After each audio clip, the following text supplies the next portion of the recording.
추위 속 신생아를 유기하는 자작극을 벌인 친모는 사회적 편견과 남성의 외면에 임신기간 내내 홀로 말 못할 고통을 감내해야 했습니다. 미혼모들은 자신들을 바라보는 사회에 대해 어떻게 느끼고 있을지, 또 무엇이 절실한지 직접 만나봤습니다. 정의당이 호남에서 제1야당이 되겠다는 목표를 제시했습니다. 분당 사태를 겪고 있는 국민의당 대신 호남에서 민주당과 경쟁할 대안정당이 되겠다는 겁니다. 지역의 중견 건설사인 호반건설이 대우건설 우선 협상자로 선정됐습니다. 여러분 안녕하십니까? 오늘은 고립되고 외면받는 우리 사회의 외딴 섬, 미혼모의 실태를 집중 보도합니다. 이 추위 속에 밖에다 버려진 어제의 갓난아기 사건, 친엄마의 자작극으로 결론 났었죠. 그렇다면 왜 이처럼 어처구니 없는 일을 벌였을까요? 그 이면엔 우리 사회의 편견과 차별이 자리 잡고 있었습니다. 먼저 송정근 기자입니다. 버려진 신생아를 구했다는 여대생의 미담이 친모가 벌인 자작극으로 바뀐 안타까운 사정. 부모가 될 준비가 안 됐던 친모는 임신 기간 가족에게 들키지 않기 위해 펑퍼짐한 옷을 입는 등 말 못할 고통을 혼자 참아야만 했습니다. 갑자기 양수가 터져 아이를 낳은 뒤 자기 손으로 탯줄을 잘라야 했고 아이의 존재를 묻는 가족에겐 당황해 주워왔다고 둘러대야 했습니다. 부모에게 질타를 들을까 두려운 데다 남자친구와도 연락이 되지 않는 고립감이 자작극으로 이어진 겁니다. 몰랐으니까 이렇게 우리가 가슴 아프고 앉지 뭐 이것저것 물어요 지금. 많이 했어요. 놀래가지고 저녁 때 전화 받고서 지금 안 왔으면 이렇게 놔뒀겠어요. 휴학한 상태에서 혼자 아이를 키워야 하는 경제적 부담, 그리고 미혼모에 대한 따가운 시선 탓에 친모는 자신만의 비밀을 털어놓을 수도 없었습니다. 혼자 키워야 되는 상황이고 만약에 이제 그 전에 남자친구하고 사이가 좋았다면 같이 이 아이를 키우지 못할 입장이라면 낙태를 택한다든지 그런 부분도 고려를 해봤겠죠. 사회적 편견에 남성의 외면에 말조차 못하고 이렇게 홀로 출산하는 미혼모는 지난 2015년 전국에 2만 4천여 명, 광주 전남 지역엔 2천여 명이 있었습니다. MBC 뉴스 송정근입니다. 여러모로 안타까운 일인데요. 전국적으로 2만 명이 넘는 미혼모들을 위해 정부도 지원책을 마련해두고 있긴 합니다. 가장 큰 문제인 양육을 위해서 저소득층에겐 한 달에 13만 원에서 많게는 18만 원까지 지원됩니다. 형편이 어려운 청소년 미혼모에게만 지원되는 부분도 있습니다. 학업이나 직업훈련 등에 참여할 경우 자립지원 촉진수당이 한 달에 10만 원이 나옵니다. 고졸리아 미혼모라면 검정고시 학습비가 연 154만 원 안에서 지급되고요. 또 임신과 출산 비용에 대해서도 만 18세 이하 청소년 산모에 대해서만 120만 원이 지급됩니다. 이런 지원책들에 대해 또 자신들을 바라보는 사회에 대해 현장의 미혼모들은 어떻게 느끼고 있을까요? 미혼모들을 직접 만나 그 답답한 속마음을 들어봤습니다. 이어서 김민정 기자입니다. 원치 않은 임신과 연락이 끊긴 남자친구. 22살 김모 씨는 가족들에게 들킬세라 옷으로 몸을 가리며 만사까지 일을 했습니다. 산부인과에 혼자 걸어 들어가 아이를 낳았고 지금도 육아를 도와주는 사람은 없습니다. 애가 진짜 새벽에 아픈 적이 한 번 있었는데 여기서 아팠는데 어떻게 할 수가 없는 거야. 차도 없고 남들은 아프면은 애기 아빠 운전해서라도 가는데. 미혼모들은 홀로 출산과 육아를 감당하는 것도 힘겹지만 따가운 시선이 가장 상처가 된다고 말합니다. 다른 사람은 이제 남편이랑 같이 오는데 여자가 산부인과에 혼자 오면 이상하게 쳐다보고 그러잖아요. 그래도 배도 불러가지고 오면 그런 시선도 그렇고. 생계를 유지하려면 돈을 벌어야 하는데 육아 분담이 안 되니 쉽지 않습니다. 이들에게 생활고란 너무나 가까운 단어입니다. 광주에서 애기들 셋이 해가지고 불려가지고 나가서 그런 분 계시잖아요. 그러니까 그 생활고가 이제 저한테 이제 앞으로 닥칠 거라 생각을 하니까 그게 남의 일처럼 생각지가 않는 거예요. 물론 미혼모를 위한 각종 지원이 있지만 가정을 제대로 꾸리려면 자립이 필요한데 갓 자립을 시작하려는 시점에서 한부모 가정 지원이 끊기는 경우가 많아 답답한 현실입니다. 직장 생활을 하게 되면은 그게 바로 콘지니까 엄마들이 거기에서 많이 자립활동을 확실한 직장이 아니면 시작도 안 하는 경우가 있거든요. 남들보다 더 큰 책임감으로 아이를 책임지고 있는 미혼모들을 사회가 감싸주려면 보다 따스한 포용의 시선과 현실에 맞는 지원 정책이 필요해 보입니다. MBC 뉴스 김민정입니다. 네, 청소년 미혼모의 얘기까지 직접 들어봤는데요. 우리 지역 청소년 미혼모 실태를 직접 연구한 광주여성재단 김정란 박사와 함께 좀 더 자세한 얘기 나눠보겠습니다. 안녕하십니까? 안녕하십니까? 박사님, 언제 어떤 계기로 청소년 미혼모의 실태를 연구하게 되셨나요?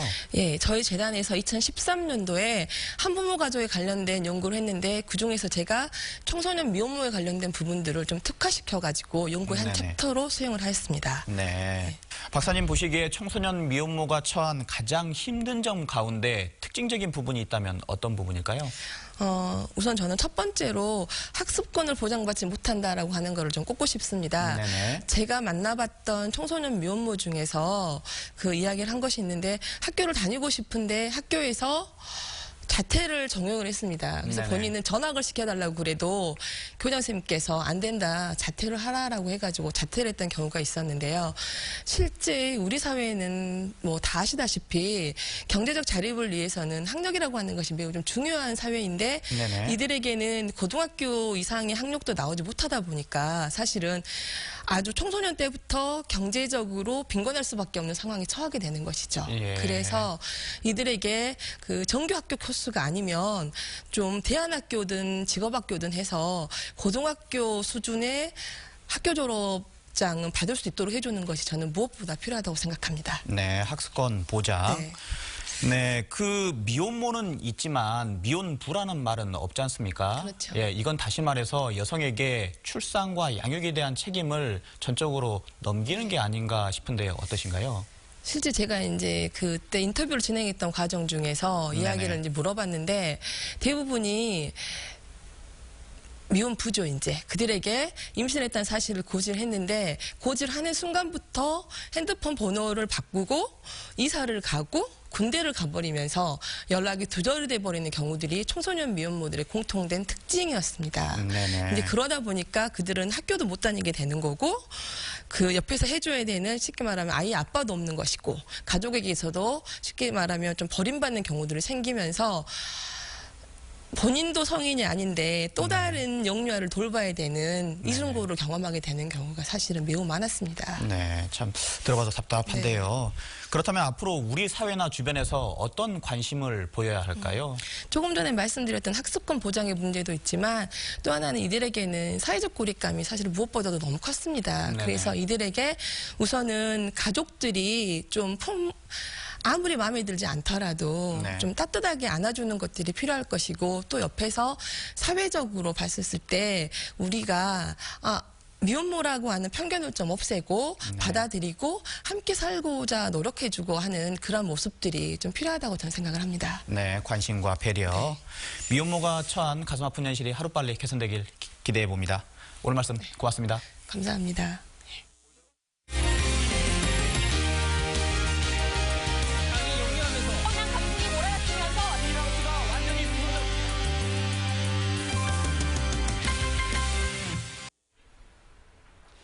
정의당이 호남에서 제1야당 자리를 노리고 있습니다. 광주에서는 지방의원 한 명도 없는 정의당이 목표를 이렇게 높여 잡은 데는 그만한 배경이 있습니다. 윤근수 기자가 설명해드립니다. 정의당의 나경채 광주시당 대변인이 광주시장 선거 출마를 선언했습니다. 나경채 대변인은 노동이 당당한 청년도시를 만들겠다는 포부를 밝히며 젊은 표심을 적극적으로 겨냥했습니다. 빛거울에서 가장 빛나야 할 존재인 청년들에게 무채색 미래가 아니라 청춘의 빛깔을 돌려주기 위해서 출마합니다.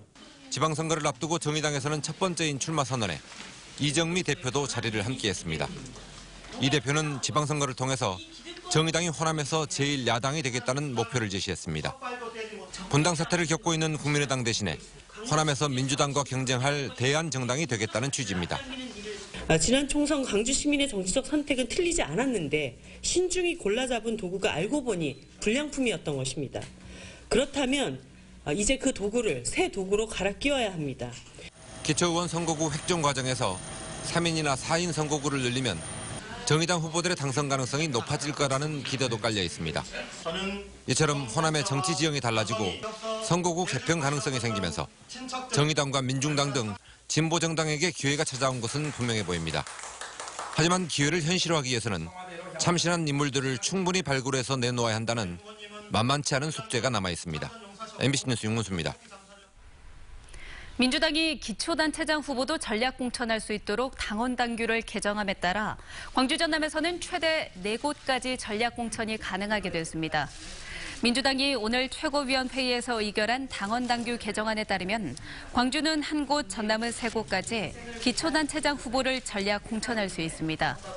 민주당은 선거 전략상 특별한 고려가 필요한 선거구에 대해서 최고위 의결과 당무위 인준을 거쳐 전략 공천을 할 수 있도록 했습니다. 지역의 중견 건설사인 호반건설이 대우건설 우선 협상자로 선정됐습니다. 인수가 최종 확정될 경우 호반이 업계 3위로 올라서면서 건설업계의 지각 변동이 예상됩니다. 김철원 기자입니다. 호반 베르디움 브랜드를 보유한 지역업체 호반건설이 대우건설 우선협상 대상자로 선정되었습니다. 매각가는 1조 6,200억 원 이상, 채권단인 산업은행 지분 50.75% 가운데 40%만 우선 사들이고 나머지 10.75%는 2년 뒤에 분할 인수하는 방식입니다. 1989년 자본금 1억 원으로 출발한 호반건설은 직원 5명을 갖춘 임대주택 사업자로 시작해 현재는 시공 능력이 13위까지 급성장했습니다. 최종 계약을 통해 두 회사가 합칠 경우 10조 7천억 원을 갖춘 시공 능력 업계 3위의 기업이 됩니다. 새우가 고래를 삼켰다는 반응이 나오는 이유입니다. 업계에서는 국내 아파트 사업만 해온 호반이 글로벌 경쟁력을 갖춘 대우 인수에 나선 것이 놀랍다는 반응입니다. 이번 기회를 통해 호반은 국내 인지도를 높이는 한편 해외로 영역을 확장하며 새로운 성장 동력 확보에 나설 것으로 보입니다. 일각에선 과거 금호의 경우처럼 대우건설이 이번에도 승자의 저주가 되지 않을까 우려하고 있습니다. 이 같은 기대와 우려 속에 채권단은 앞으로 정밀 실사를 거친 뒤 주식 매매 계약 체결과 함께 이르면 상반기 안에 최종 계약을 맺을 예정입니다. MBC 뉴스 김철원입니다. 광주 지역 시민사회로 구성된 금호타이어 구조조정 저지 공동대책위는 노동자들에게 밀린 임금을 지급하라고 경영진과 채권단에 촉구했습니다. 채권단과 회사가 노동자들에게 임금을 3개월째 지급하지 않는 것은 임금 체불이라는 무기로 구조조정과 자구 계획안을 강제하려는 의도로 보인다. 대책위는 경영 실패에 대한 원인 분석과 책임 규명 없이 노동자들에게 일방적인 희생을 강요하는 자구 계획과 구조조정 계획을 철회하라고 촉구했습니다.